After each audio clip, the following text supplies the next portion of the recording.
We need one more lecture on the textual issue. I gave you the different positions and laid out the battlefield, in so many words. Thought I'd make one more and kind of give the arguments on either side and go from there.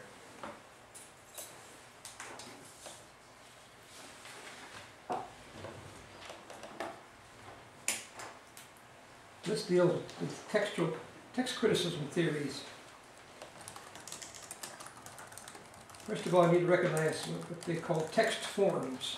We saw that the text was a printed edition, a manuscript, a printed edition of manuscripts. It was edited and printed.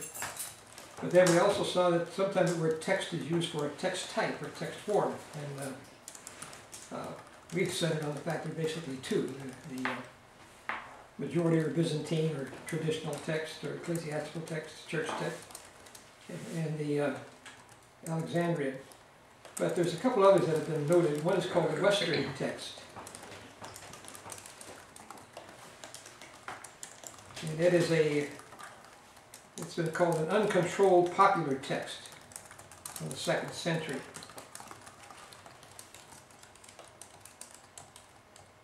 And it's noted by a lot of embellishments and additions to it.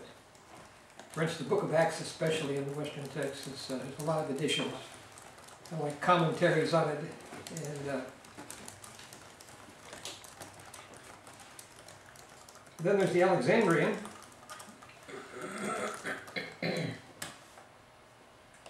Now, some text critics would deny this, but others see it as a recension. A recension is a putting together of different texts that appears to be a recension to try to purify and purge the Western text.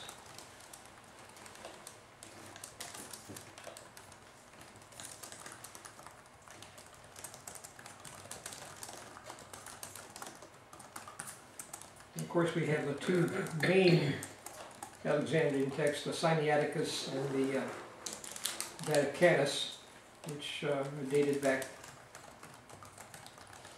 in the mid-4th century, 350 in that area, 330, 350. And of course that's the darling of Westcott and Hort in the critical text. It's also what's called the Caesarean text, which is an amalgam of the Alexandrian and the Byzantine. Now there are some who deny that there's such thing as these families. That have been named by different writers throughout time. In other words, you go back and read an older text critic, they'll call them different. For instance, Westcott and Hort called well, the last one is the Byzantine, or majority, or traditional text. And Westcott called that the Syrian text.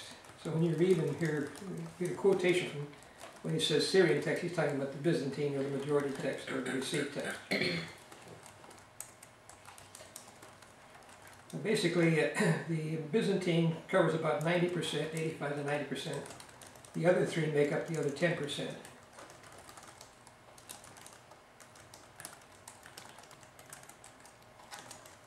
And then you have texts that are mixtures of the two. For instance, the Alexandrian text, which takes the letter A. What are the letters for, what's the letter for Vaticanus? B. B. And what's the one for Sinaiticus? Aleph. Aleph, yeah. Well, A is the Alexandrian. Interesting, it's 5th century. In Alexandrian, the Gospels are Byzantine, while the rest. So there's a mixture there. And so one side sees that was being corrupted by the Byzantine text that was formulated. Others see it being corrected by it. So it's but you see there's as in many cases, as in any kind of a scientific project, the evidence is the same for all the scientists, but it's how you interpret it. That's true in evolution, creation conflict, and this also. And of course, we believe that the Byzantine or majority or traditional text, the church text, was preserved by the Holy Spirit and this was recognized by the Reformers, and when they formulated, and then when Erasmus formulated the first edition of the what's later called the received text, it was in agreement with basically with all these others. And then the other position is the critical text, which started back before Westcott and Hort. We gave you Griesbach and those other fellow names, Tregelles and Tischendorf. But Westcott and Hort really popularized a text that they had come up with, based largely upon, heavily upon the Alexandrian. In fact, Hort said that for as far as he knew, that he believed that B, Vaticanus, was the closest to the original, and then that any other variants he'd have to take that into consideration.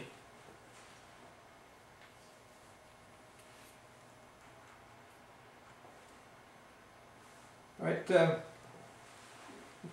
When it comes to text critical theories, there is, as I said, the traditional text who believes in the common transition of the originals and began to be copied, and therefore they would naturally be the majority. The church would weed out the bad ones because they had the originals to start with, and then because they had the copies that they trusted were true, then they would gradually weed the other ones out. So that's why you'll see more and more and more of those that are in conformity to each other. Basically, then two theories of textual criticism. One takes a particular text they recognize as original, and then deal with the variants that have to do might affect it. While the other, the critical theory, starts that the original autographs are no longer existent, they're scattered, and they're somewhere in all of those 5,000. Basically, they're somewhere in that minority, that Alexandrian. And so we see that we're trying to establish that from all of these variants. And of course, they basically have come down since Hort with the view that one thing they know for sure, they don't know what the real text is, and they're producing these hypothetical texts. Every time they have a new edition of Nessel's and Alon, and but one thing they know for sure, that the Byzantine text has been corrupted. That doesn't even get a vote anymore. If it does, it gets one vote. In fact, if you look at the apparatus, it has a very fancy M for majority, and that stands for all of those texts, and that counts as one vote. But they also recognize that they're all similar, so they give it the same one letter. By apparatus, I mean, this one doesn't have an apparatus, but you get a Greek text. Underneath would be have the number of the verse, and it'll say what text has a different reading. Use the apparatus will be under here to tell you. But if there's a difference, they'll give maybe what the reading is for the majority. But then they'll have all the individual ones for the Alexandrian, so it looks like there's more evidence for the Alexandrian than there is for the majority, because all those texts only get one vote, because they say they all came from a recension back in before the 4th century. Well, let's just give you the three basic views of Hort and Westcott. WH, if you see it in the.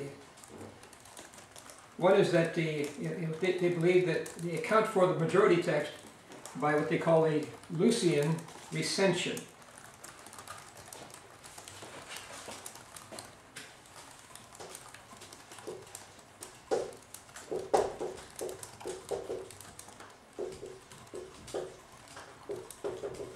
Now, recension is really it's a bringing of all text together and forming one out of the rest of them. It's an addition, you might say. And they say it was done by a man, Lucian, in the around 310, or in fact he died at 310. So back in that he took and took all of these various versions and put them into one that the church accepted. In other words, it's that the received text then is a compilation of other texts into one. And now there's evidence that he did this with the Septuagint. Septuagint was kind of a mess with all different kind of editions of it and translations of it. And he may have done that, but there's no evidence that he ever did a New Testament. In fact, as I said, this recension was supposed to take place between 250 and 350. He was martyred in 311, and there's no evidence in history that ever took place. So that's one thing that was a strike against the Westcott work. That was the one thing he used to account for text before 400. So you have the 4th century. In the 4th century, you have your B and Aleph and the others. Then you have this that came out of it. And so they say that there's no evidence for this back here. That this gradually came out of it. And they accounted for this, as I said, like a bunch of grapes, and then they cut the stem off right here. And so all of this, they have just chopped off that way. He admitted that ordinary transition would be that the more you have, the more closest would be, the more text, more manuscripts would have to point out the original. In other words, it just multiplies and multiplies. But he cut it off with this.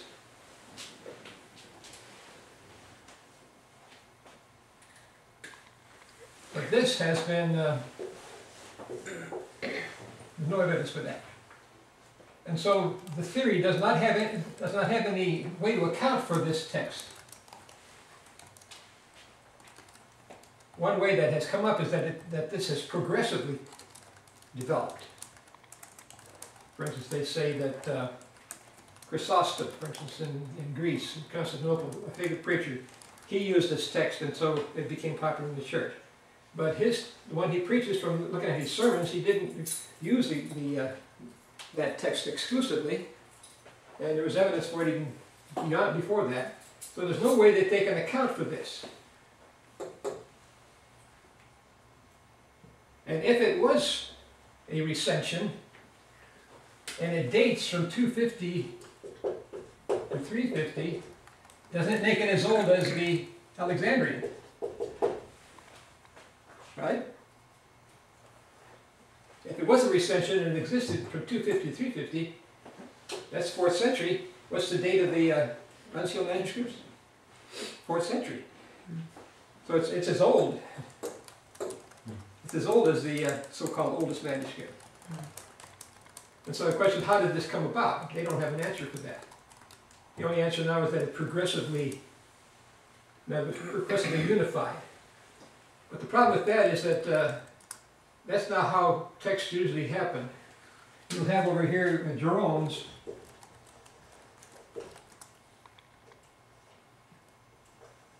Vulgate, Latin Vulgate, which became later on the official church of the Roman Catholic Church. But the farther it gets along, the more disintegrated it gets. In other words, you have started with one, and it disintegrates gradually as you go along. But what you have here is something that unifies as it goes, which is contrary to what normally would happen. So in other words, what you have here really is evidence of the Holy Spirit preserving the text through the churches. And this will be the majority text. So the progressive idea doesn't fit.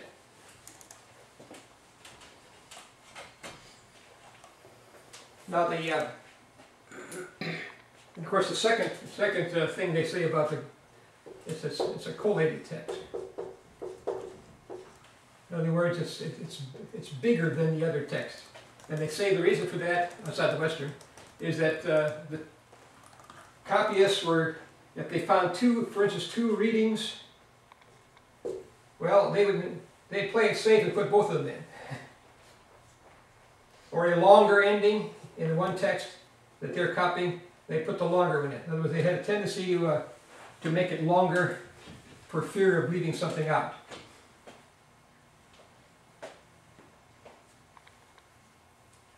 And so the fact that it's longer. In fact, you notice your new translations are shorter. They have a lot of things left out because they go by the Alexandrian text, which is shorter. In fact, I think the books of 1st and 2nd Peter, just 1st Peter, that's how much missing is missing in verses in modern translations and in the Westcott Hort text. But Hort only gave 8 examples, and others who have tried to give more examples have pointed out that there's just as much collating in the Alexandrian text and the others as there is here. In other words, there's no evidence. Why would the longest reading be a suspect? If John said, or Matthew said one thing and Mark said another thing or Luke said another, could it be that they all were quoting Jesus and he said all 3 things? You see? So you don't need to suspect that the longest is not the right ending. Now, I mentioned this or not, the example, give the example of who was the old Greek writer now? I gave you. I forgot the example myself. But the example, let me see, I got it down here.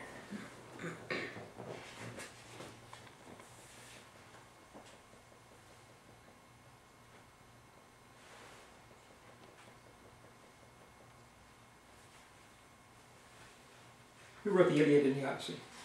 Homer. Homer, yeah, Homer. Okay, that's right. I should have thought of Beverly Hillbillies. Yeah, Homer. Well, they don't have as many texts, of course, as the New Testament, but they have 3 kinds. They have an embellished one, in which copies where they have a lot of things added to it and comments. Then you have a regular length and a shortened length.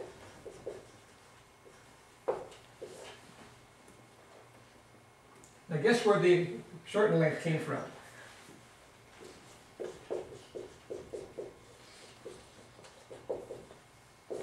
It had gotten into the hands of the literary critics in Alexandria. And their tendency was to shorten things off. But guess which is the most popular down through history that sold? The regular one. It wasn't too long, wasn't too short. All right, what do we have today? We've got the Western texts, which are long. You've got the Alexandrian, which are short, and you've got the Byzantine, which is regular.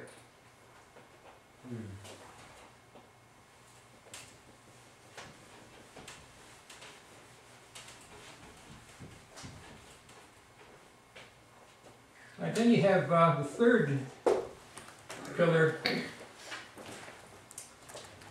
is that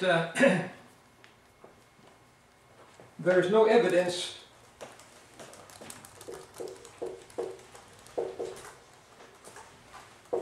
of the MT before 400. And said that you read the patristic fathers.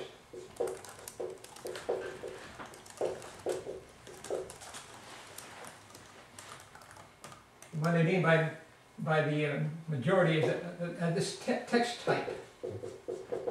He said you might have Byzantine or majority readings, but not a text type.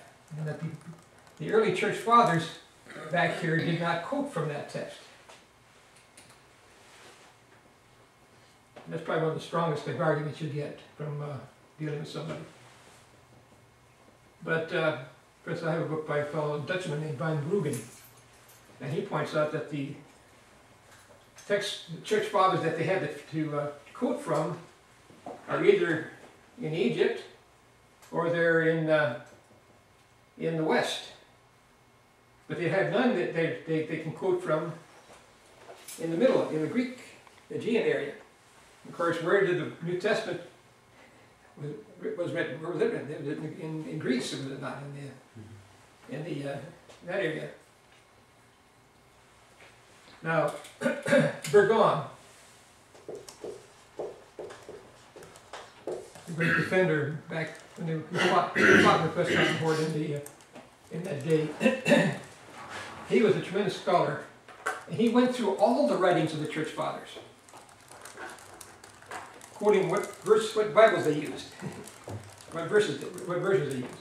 And of course, it's kind of difficult because sometimes they just do like preachers do, just quote a scripture from memory, or put thoughts together with scriptural language. But he came up with a ratio, even using, counting in the ones that were from Egypt and those areas. And the Byzantine, or majority text, had a 3-2 advantage over all the others. And his subject, his follower, or his student or collaborator named Miller, he went and did the same thing and verified that. Now they argue that these Byzantine readings were edited later on and changed, because that was a major text after that. But that may be true in some cases, but not to that extent. In other words, a 3-2 ratio of Byzantine to non-Byzantine among the church fathers before.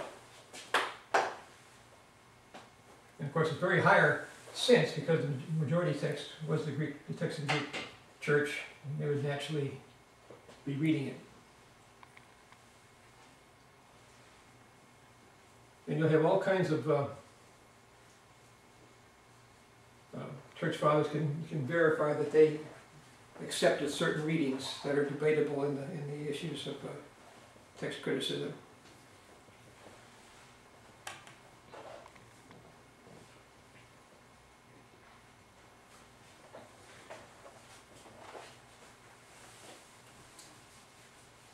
So the issue then is really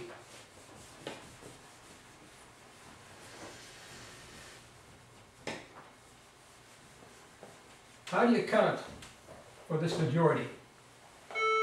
And how do you account for the fact that this one was never recopied?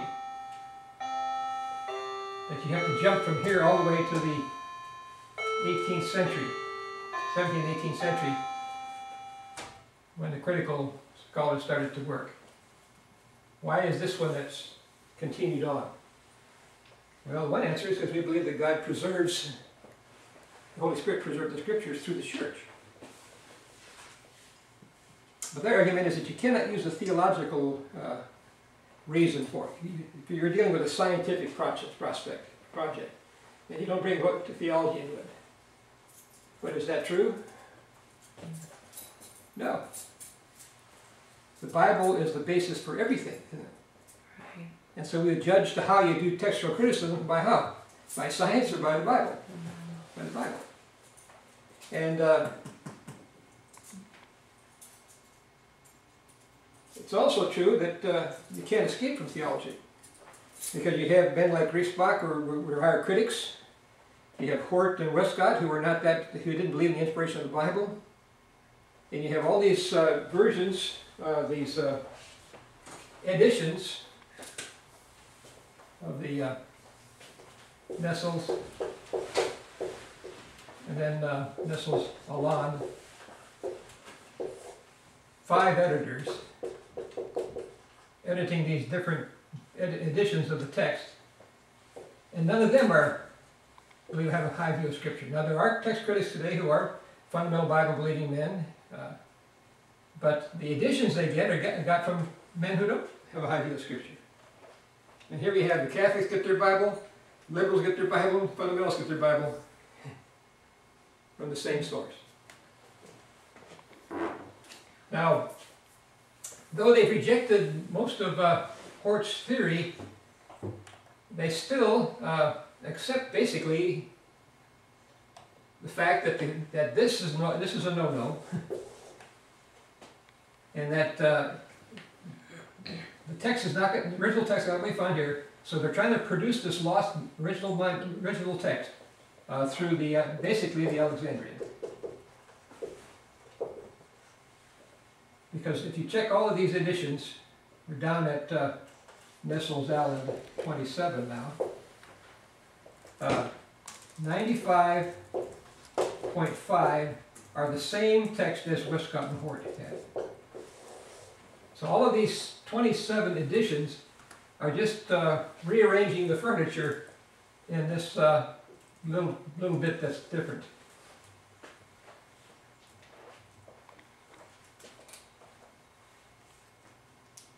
.5, I guess it might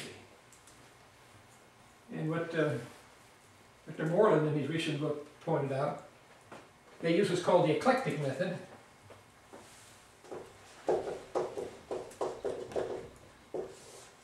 In other words, they pick and choose and take each variant and try to decide on certain basic tenets that they have, which they believe is the original one. Eclectic. Now there's two kinds. There's thoroughgoing eclectics. They entirely use internal evidence.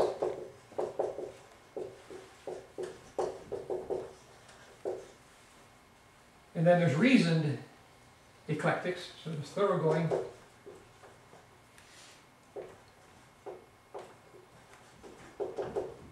And reasoned. Reasoned eclectics combine internal and external evidence. These are what most are. And they use internal evidence would be,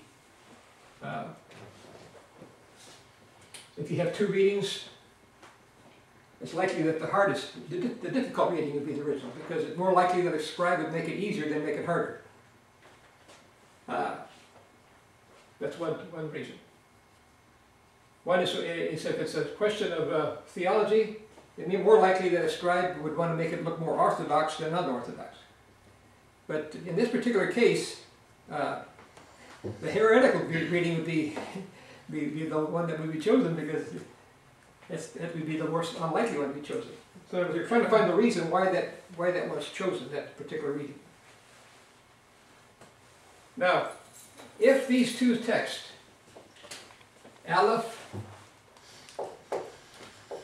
and B, Sinaiticus and Vaticanus,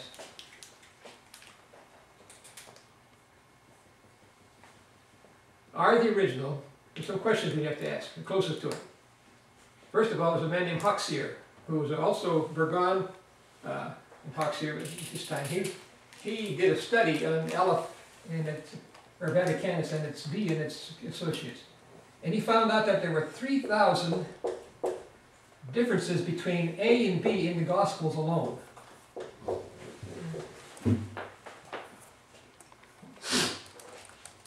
And Burgon points out that they're both very sloppy as far as copying is concerned. They look good, they're an antelope and very expensive, but it looks as though the ones who were copyists really didn't know much about copying, about Greek, and so but it's been corrected. You can see where they've been corrected over the years in both of these. So here we have two manuscripts with 3,000 differences between the Gospels. And so when you use your eclectic system, what you're doing is, you wouldn't have to have an eclectic system if these were better shape. They're really doing choosing between their own type of manuscripts, because they don't consider this really much weight. Most of the variants are between this 10%. Even though this has 90%, there is less variance than there is between the 10%. And so here you have these men with their eclectic method, and they wouldn't really have to have an eclectic method, except that they've got some texts that are so corrupt and different with each other. Now what they do usually is, if there's a variant that if A, B and Aleph agree, then they usually accept that against anything else. If they agree, that's the final word. In fact, more upon that, he only found 214 places in the new edition of the text where they accept a reading that goes against these two. That's 71%. Oh wait, that's not John. I'm getting myself. So in other words, there's only 214 places he could count where the editors of the text choose a reading that didn't agree with both of these when they agreed. In other words, most of the variants, these are the deciding factors. No matter how many different other witnesses you might have, they went by Vaticanus and Sinias, especially Vaticanus B. Now the interesting thing, in the last two editions, Nestle-Dallin 26 and 27, there's been 554 places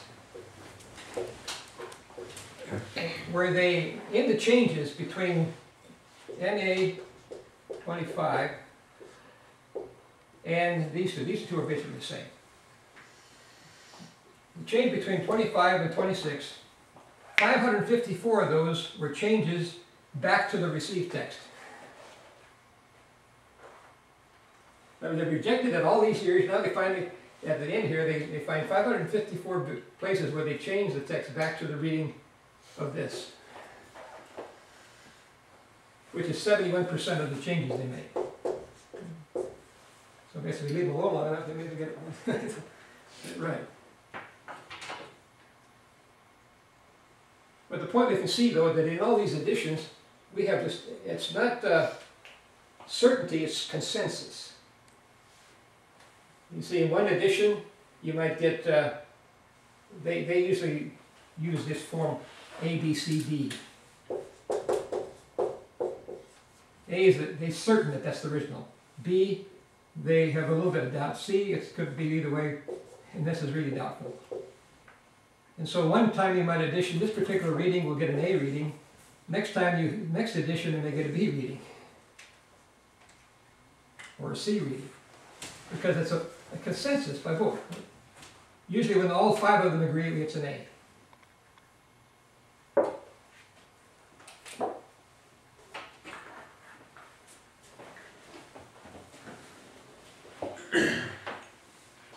All right, let's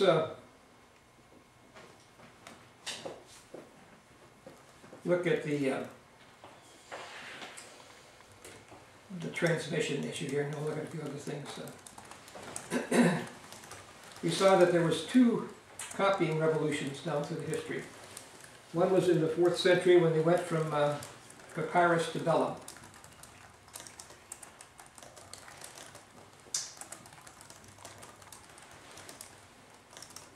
Brother David Morris, of course, majored in linguistics in college, North Carolina University.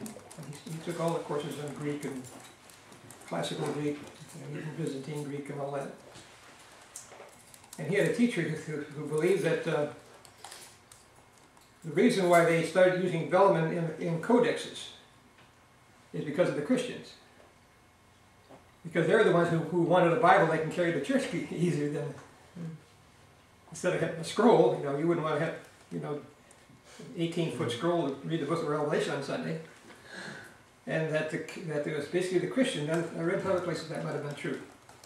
The influence of the Christians that they would start to put them on vellum and put them in a codex form, book form.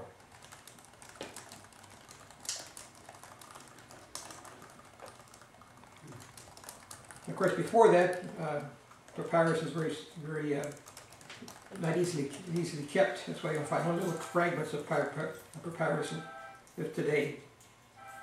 But the copies then would go from one to the next. That's why you don't have any witnesses before the 4th century, except in Egypt where they were preserved. And by the way, the papyrus manuscripts, little pieces that they have, Some of them that claim to verify the Alexandria, in fact, most of them found in Egypt to be Alexandria. But even there you have a large percentage of Byzantine.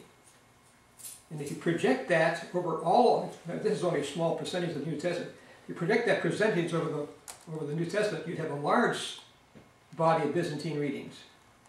They were probably in the majority, even then. And some of these are it's very evident that the fellow didn't even know Greek who copied on the papyrus. And some of them are way out in there. But if they find an Alexandrian reading, that verifies their theory. An Alexandrian reading will verify an Alexandrian text type, but a Byzantine reading means it's only just a Byzantine reading. It doesn't mean it's a text type. So it just depends how you read the evidence.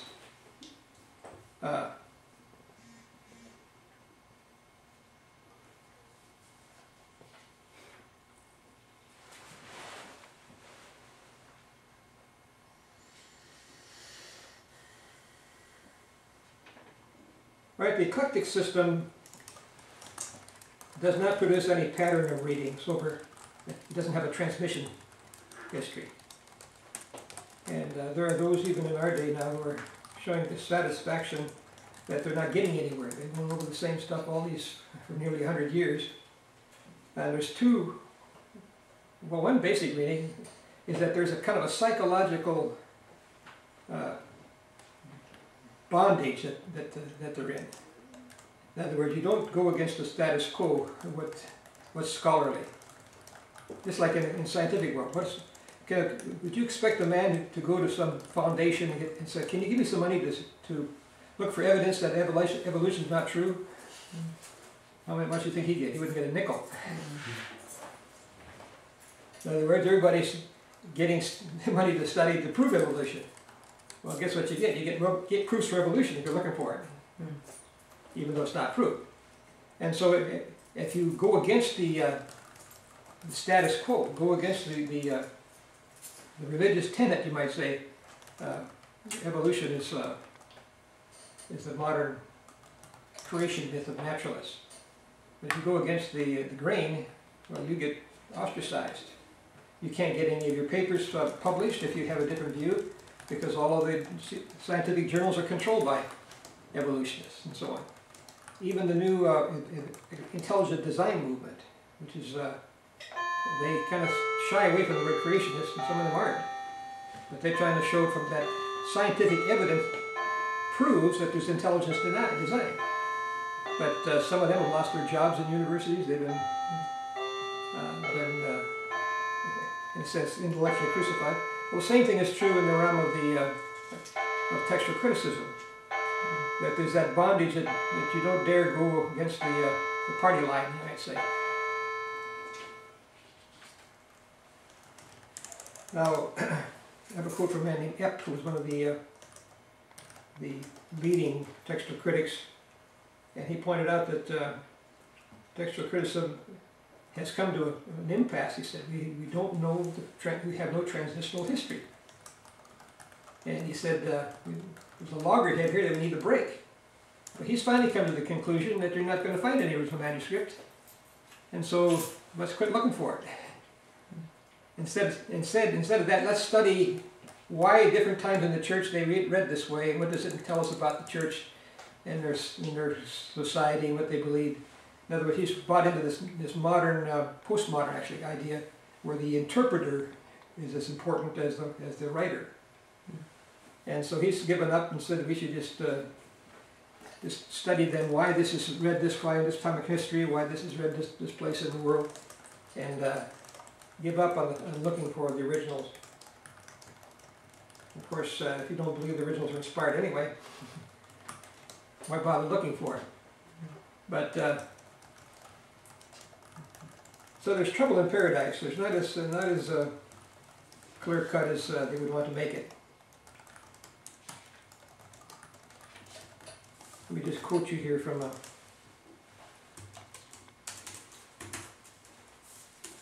woman who wrote in the Journal of the Society for the New Testament. Heimerdinger is her name.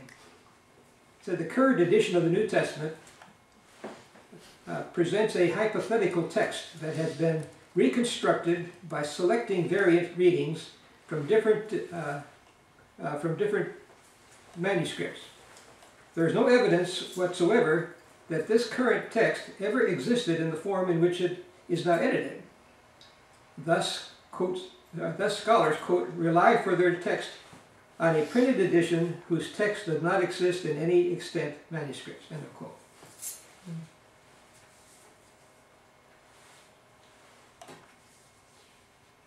And you can see how they happen. If you're just picking from all different kind of manuscripts, and each time you have a variant, you pick the best that you think it is, and then you end up with a text. That text could not be the original text. The chances are that being the original is mathematically impossible. So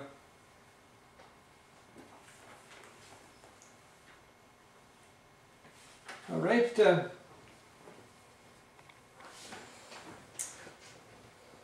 Let's just look and see how if we can count for go back beyond this 400 date and account for why this group of texts exists and why it's logical it exists. They of course come from the Greek world, that's what they're called Byzantine.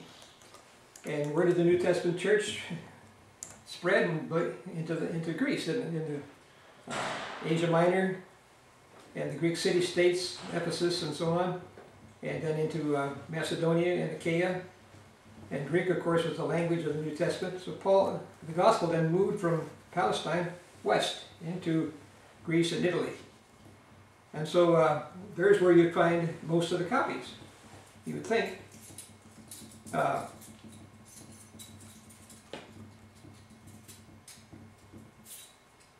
most of the variants and the corrupting of the text, and there's evidence that was corrupting, even the church fathers wrote of those who were corrupting and writing, making changes in the text to suit their theology. This took place after the first 100 years, probably in the 2nd century. And then as one said, they ceased basically from that time because it was impossible to sell them. The church wouldn't accept them. So that any kind of variants you have since that time would be basically spelling and those type of things. But any major doctrinal corruptions would have take place in that first 200 years.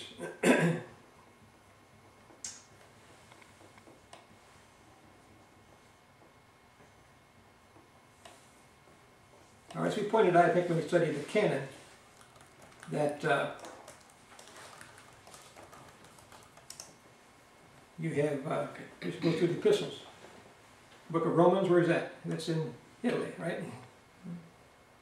You wrote to Rome. Then you have 1st and 2nd Corinthians. That's in Greece, southern Greece, Achaia. And Galatians, of course, is in Asia Minor. Turkey today. Ephesians, of course, is in Asia Minor. Philippians, it would be in northern Greece, Macedonia. Colossians is in Asia Minor. What's next? Thessalonians, it's in Macedonia. And then Paul wrote Philemon to Colossae, which would be in Asia Minor. Then you have the Pauline pastoral epistles, which are probably, well, Timothy was in Ephesus when he wrote 1 Timothy, and Paul was in prison in Rome when he wrote 2 Timothy. Titus was on the island of Crete, which is right under Asia Minor. The Gospels, Matthew wrote to the Jews, that would certainly be Palestine. Mark is believed to be Peter's epistle, or Peter's Gospel, probably written in Rome. And then according to tradition, Mark went to Alexandria. His grave's supposed to be there. But that's the closest you get a text to Alexandria. Luke, of course, is a companion of Paul, and would then have written in the Greek period. So you have most of the New Testament written in the Greek area. How many in Egypt? 0. So if you find a bunch of texts that agree with each other coming out of the Greek period and a few coming out of Egypt, which would you say would be closer to the originals? Greek. The Greek. Because they had the originals there to check on. And remember I gave you the quote from Tertullian in the 2nd century that he was telling the heretics, go to Ephesus and you can read the original. Go to Italy, where the apostles started their churches. He said, in other words, the original was still there to check up on. And there was a writing of a man named Gaius who named different ones who were corrupting the text. And he said they were, their difference was that they could not find any originals that agreed with him. So there must have been originals for them to check on. So you have the apostles and their text, even going into the 2nd century, that would guarantee the readings to check on. Well, you don't have that anywhere else. You don't have that in Egypt and other places. And we've remember pointed out that Irenaeus even got upset for changing the number 666 to 616. And he said all the copies he knows of read 666. And he said this guy's going to have all kinds of trouble with God if they're changing the Bible, one letter. And so they must have had, of course, he had a copy from Polycarp, who was a disciple of John. So he was a disciple of Polycarp.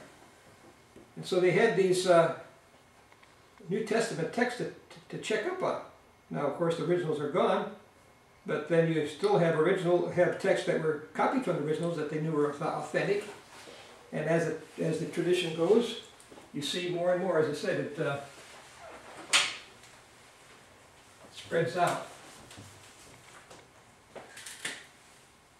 And mathematically, you can see how that would take place.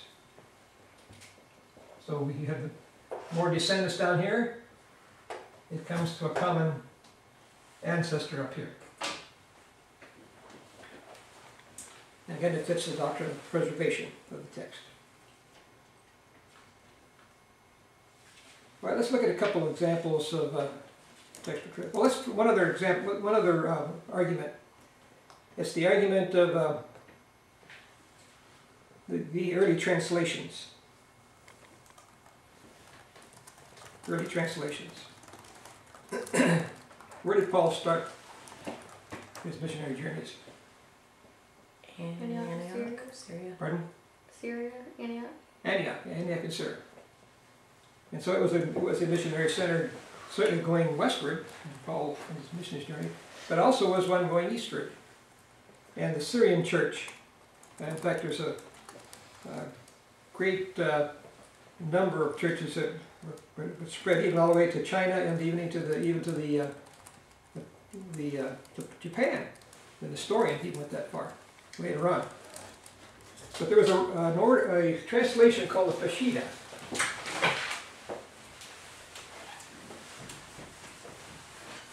The form of Aramaic.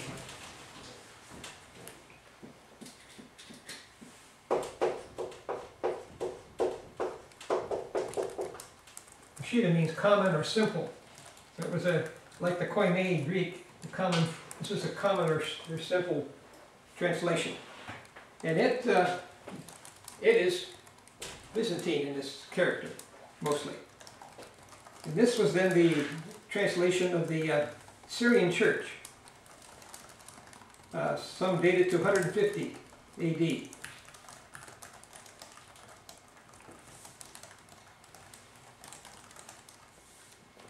Now, there's one scholar said that the Peshitta goes back to only to the 5th century.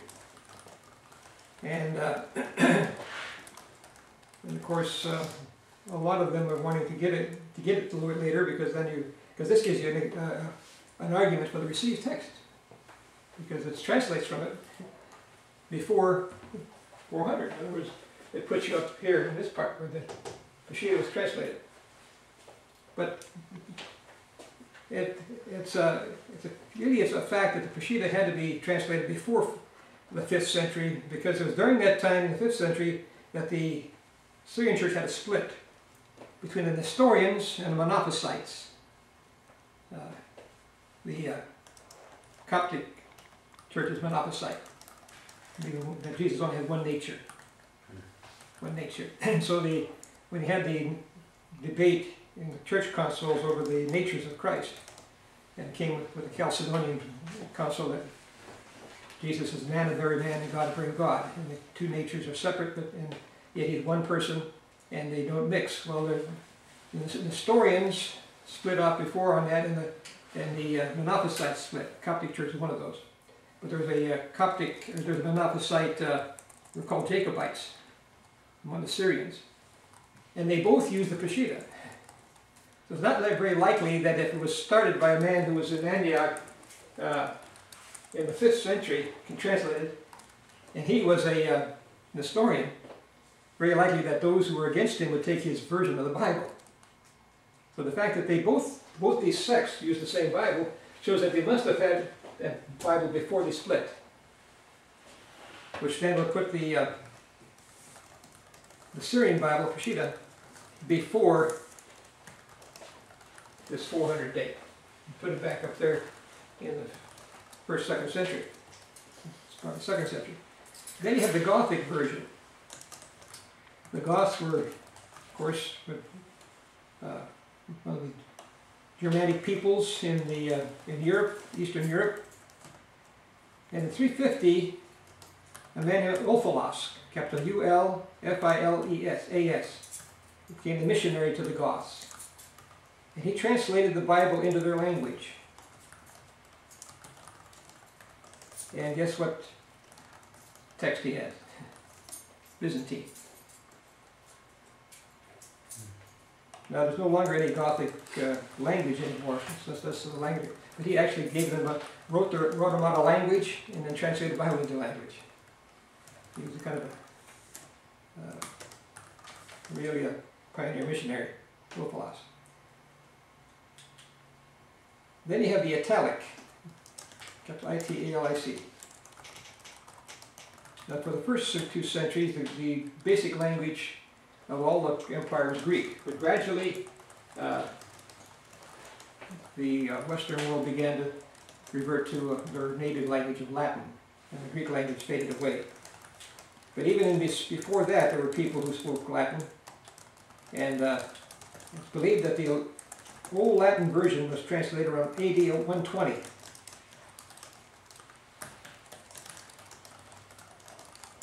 And at this time, it was called the Vulgate. The word Vulgate means common. You think of somebody's vulgar, it's a common. But Vulgate means it's a common Latin. Now there are different versions of it. Some of it, they complained, was very corrupted. Augustine said, anybody who knows a little Greek and wants to translate himself a Bible. And so there was a African version and there was a Western version. But there was one that prevailed across the north into northern Italy. It was called the Italic. And then even there's a quotation from Augustine that it was closest to the original. Later on, Jerome, that we mentioned, translated the Bible into Latin, the Latin Vulgate. And it gradually became the official language of the Catholic Church, version of the Catholic Church. But for 900 years, they kind of paralleled each other.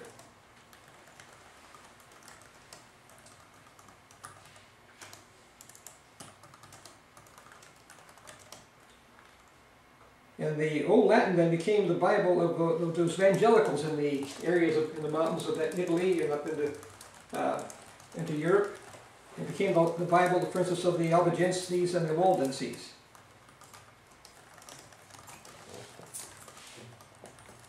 In fact, it's so pervaded that at about 900, the Pope made it official that the Vulgate is the only right version for the Roman Catholic Church, and persecuted anyone who used any other. But the Waldenses still persisted in using it. And the Old Italic is basically the majority text, Byzantine. Like a man named Helvidius, who confronted and opposed Jerome in a lot of his teaching. He was very much an ascetic, and this man opposed the idea that just because somebody's not married, they're more spiritual than somebody who is married. That anyone who's married has just as much intract on God as someone who doesn't. And opposed he also believed that in a version what we call the Perseverance of the Saints. And I got two sources, but I haven't found the source where they got it from. But it said that he opposed Jerome as using corrupted text for his translation. And he was from up in that area, in northern Italy, up into Europe. So we have these evangelical people. The Waldenses believed that they would go all the way back to the apostles. When we get down to the New Testament time,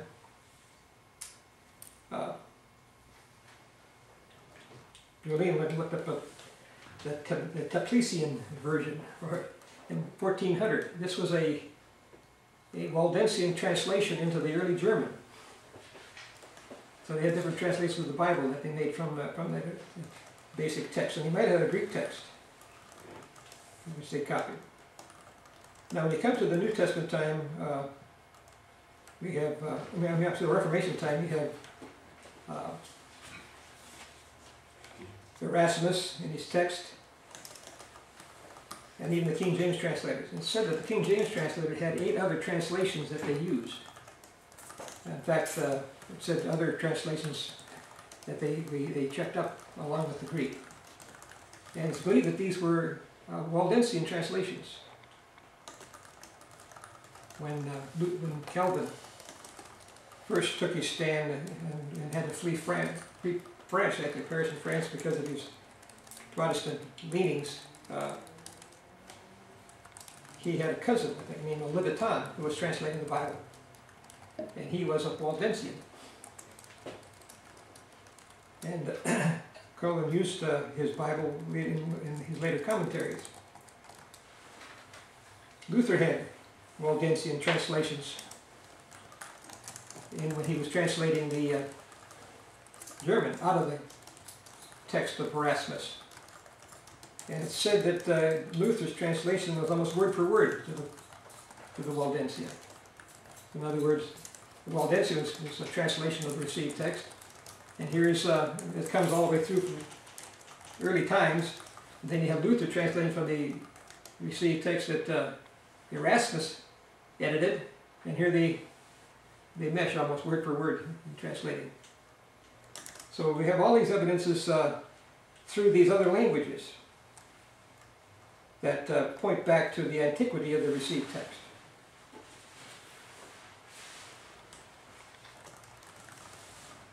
Okay, let's look at a couple examples. Let's look at 1 Timothy 3:16. Do a little textual criticism here.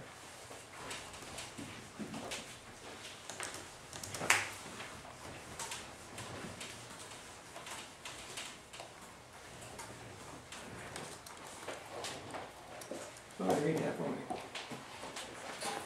And without controversy, great is the mystery of godliness. God was manifest in flesh, justified in spirit, seen of angels, preached unto the Gentiles, believed on in the world, received up into glory. Okay, now that verse in the Revised Version that Westcott and Hort's committee produced says, "Who was manifest in the flesh?" The word God is left out. And in most of your modern translations it reads that way. Who was manifest in the flesh?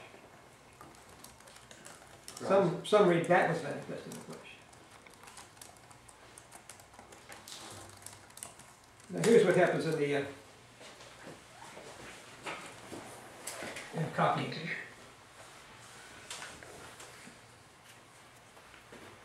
In copying, sometimes they got to where they would abbreviate names of God and other important words. And so when it came to the word God, they would use and put a line over it that this is abbreviation. This would stand for theta.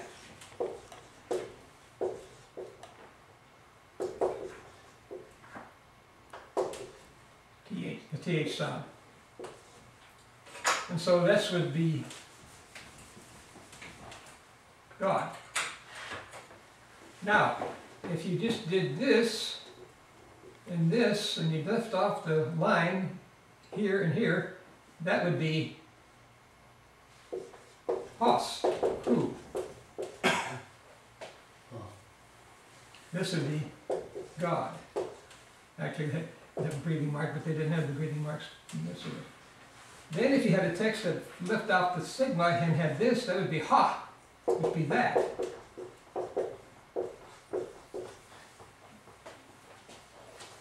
You can see how you could get 3 different readings there.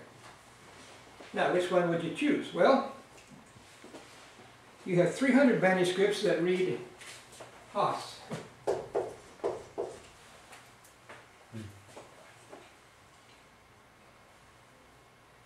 And then you have 11 that read something else.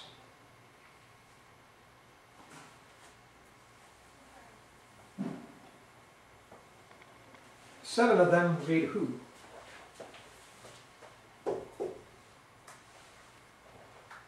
And then a few that read this or something else. In other words, you've got 300 to 7 to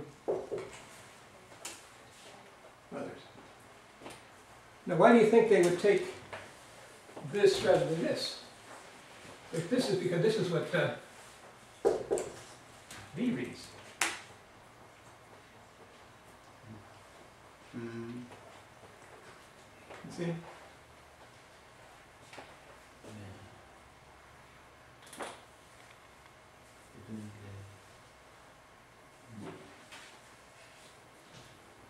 So it's 97% to 2%.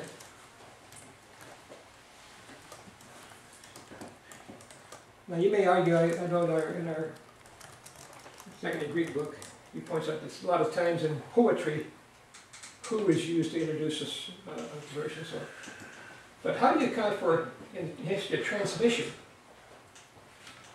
300 of these would end up translating that way.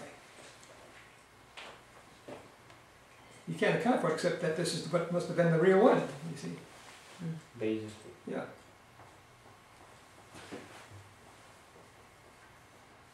And you have these readings back into even the 2nd century where you have early church fathers reading, giving that reading.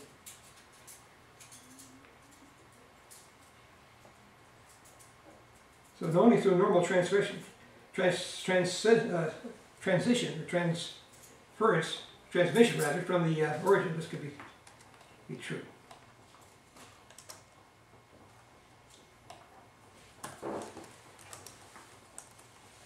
Okay, let's see, let's look at another one.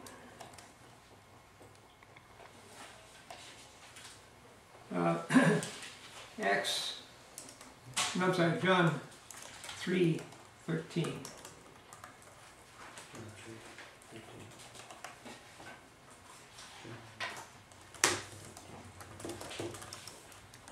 John 3:13.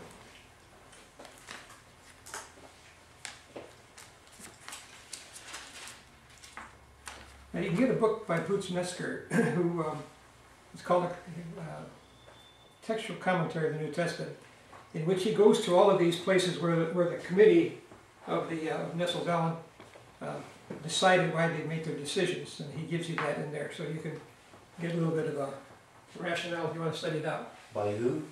His name is Bruce Metzger. He just died. He was taught at Princeton Seminary. And he has a new edition out for the real stuff. All right.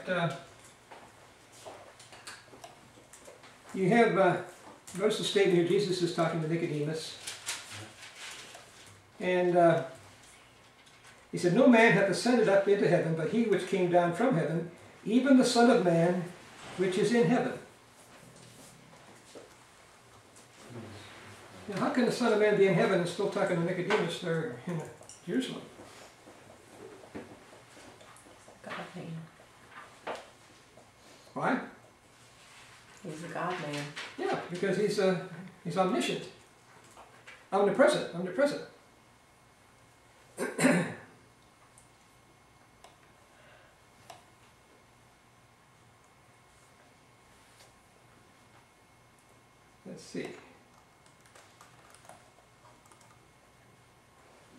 Okay, 3:13. In the right place. John 3. No, I'm in First John. Okay. Oh, who am I?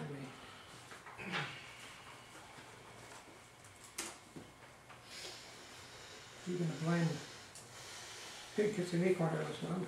I think I get it right sometime. Okay. John 3:13.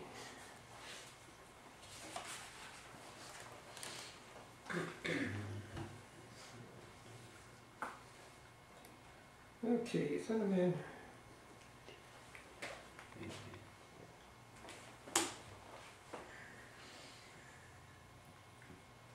Okay.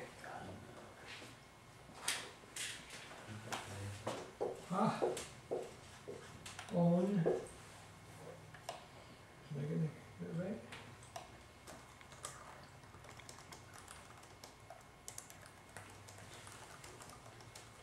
And 2. Wait a minute. Oh, okay, I'm going through. I'm fire me repeater.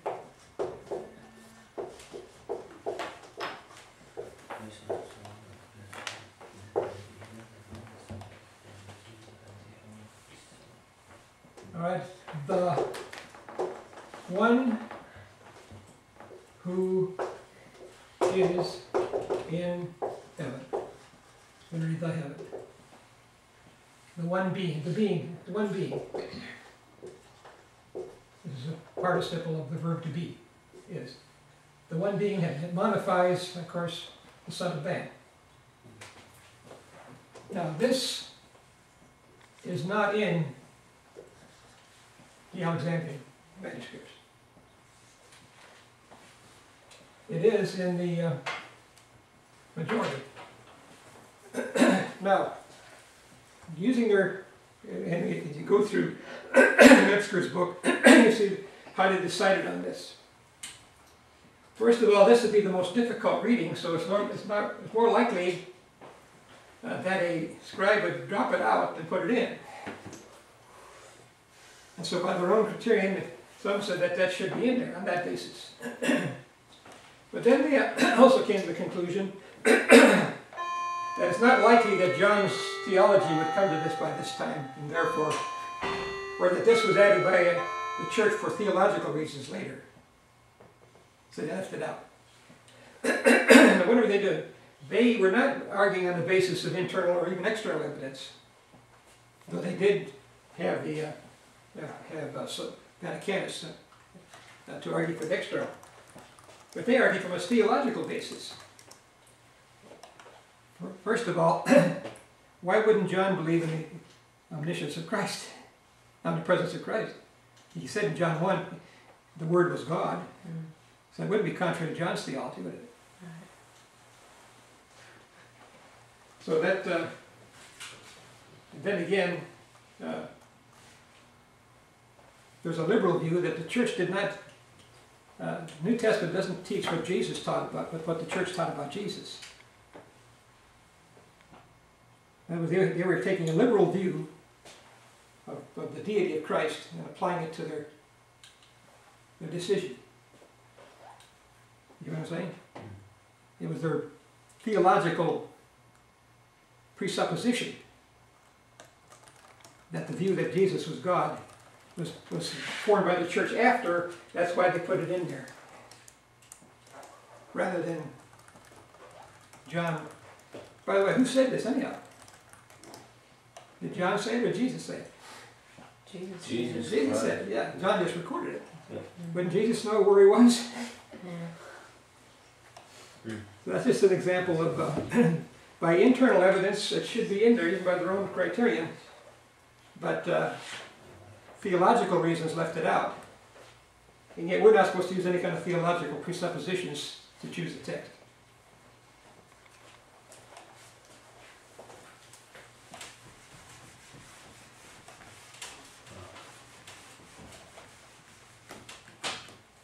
Westcott called the Alexandrian text a neutral text, but it's certainly not neutral. Okay, that's put right there and get you thoroughly confused. So that's the teacher to be. That's his job, isn't it?